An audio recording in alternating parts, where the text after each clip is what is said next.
Good morning, all. Good morning. Good morning, and happy Sunday to all of you. Are you happy? Well, I haven't got any. Just come out to say thank you to all of you and to the Anambra and Karen. Well, this is a moment to say congratulations to the Anambra. You have spoken. 4 years ago, you spoke. Give us your mandate. And then, of course, Anambra experimented the first time with beavers in that election. Extremely very low turnout. You elected us with 112,000 votes. This one, you spoke loudly. This election and this victory is not just victory, it is history, man. Big history. Because in the history of Anambra's politics, you look at the bit in terms of the percentage of registered voters that voted in this election, about 22%. Never before. You've broken the 20% glass ceiling, as it were. In terms of percentage of votes, actually also met to any incumbent. This is the third time a governor has been re-elected in Anambra's history since the beginning of this republic, since 1999. In 2010, you re-elected a governor with about 31% of the votes cast. In 2017, you re-elected a governor with 56% of the votes cast.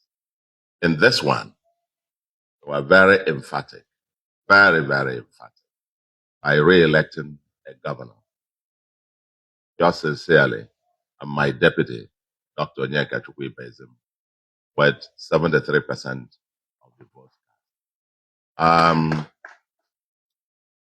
We're very humbled by this, a show of solidarity, show of support, and you are very emphatic statement that you stand with us. We applied for this job. You employed us 4 years ago, and we were sworn in probably three and a half years ago. And all I can say to you, like we said throughout the campaign, is that you haven't said anything yet. Well, look at the results. We only lost out of 326 wards, electoral wards. We lost only 6. Only 6 wards. And out of 326, so probably about 321. 21 local governments over 21. So we used to say 21 over 21. This one will probably be talking in terms of the wards. About 97%, 98% of the wards that you secured. Very emphatic statement by Ndị Anambra. Like I said before, we're very humbled. And like we said all through the campaign, the Americans will say you ain't seen nothing yet. I want to say it again and again loudly. That with this trust, in partnership with all our stakeholders, partnership with you, Ndị Anambra, in partnership with religious leaders, with our traditional and community leaders, with our traders, businessmen and women, in partnership with the petty traders, the hawkers, the wheelbarrow pushers, in partnership with the ordinary men and women of India. We, over the next 4 years, can say loudly that we ain't seen nothing yet. We ain't seen nothing. As I promised you, we're turning on to gear 4, beginning from March. Probably we're now on gear 2, heading to gear 3, as it were. But we'll be getting into gear 4 from March. To you, Ndị Anambra, once again, we will never thank you enough for renewing our employment for the next. And then again, a sense of gratitude. Gratitude to the President and Commander-in-Chief of the Armed Forces of Nigeria, President Shiwaju Bola Ahmed Tinubu GCFR, being a very true Democrat. He's demonstrated very firmly. He said so severally at all, meaning to guarantee free, fair, transparent election. And so we commend you and thank you, Mr. President, for being a very true Democrat. I realize that we are in a true multi-party democracy. Let the votes count. And the people spoke loudly here.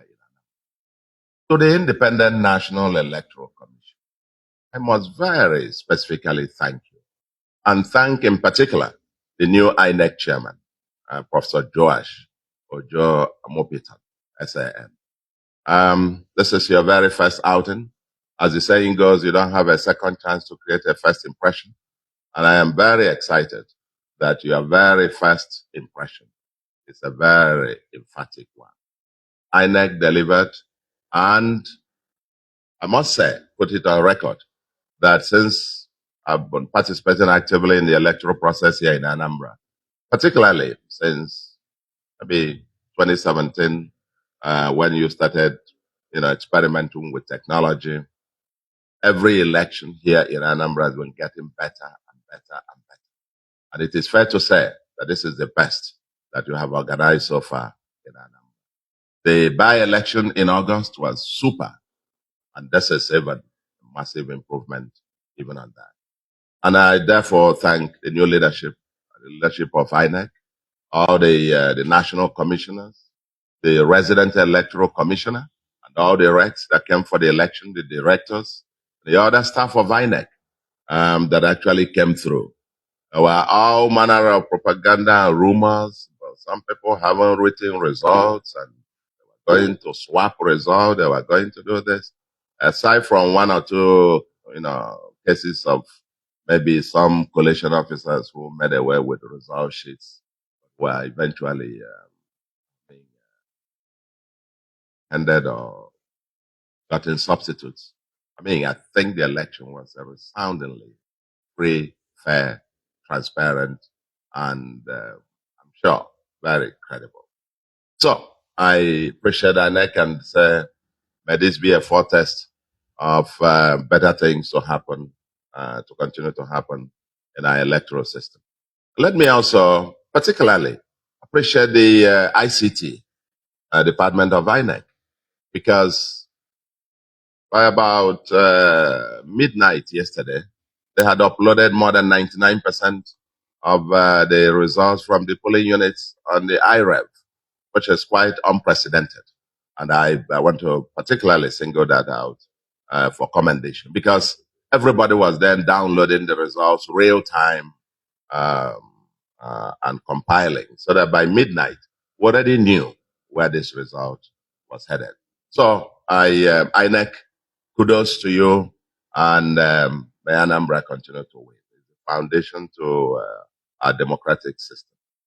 And then finally, to my opponents, my brothers and sisters who contested this election, this is the Anambra way. I think 16 of us were on the ballot, and obviously one person would win. And we have had fun, the Anambra way. The way we fight here in Anambra, we fight as if there will be no tomorrow. But we'll still meet after the battle, after the fight, at the next wedding ceremonies and the next wedding ceremony and traditional weddings, funerals, and share bottles of drinks and so on and so forth and crack jokes. The Anambra spirit is different. The Anambra spirit is what unites us. Let's, in brotherhood, embrace each other, and let's move forward. I extend my hand of fellowship, and that we're prepared to work with all of you for the greater good of the Anambra. That is the only thing that drives us. That's why I applied for the job, is to be able to ensure that together, working with all of you and within the Anambra, we will leave this earth better than we met it. That's what drives us every day. And I believe that's what drove each and every one of you to apply also to serve in the Anambra. And now that the people have spoken, let's get back to work. For me, I've already, no minute lost. even during the campaign, even last night as the collation was going on. I was even making calls. I spoke to the Commissioner for Budget last night, talking about the budget outlines that I want to start discussing from this night and so on, and even tomorrow. I am back to office, work tomorrow. As usual, it's a 24/7 assignment, and we can't wait. The Anambra cannot wait. But the job to be done is still a lot. It's an assignment with a deadline. And may Anambra continue to win. May Nigeria continue to win. God bless Anambra State. Bless the Federal Republic of Nigeria. Thank you very much, and God bless you.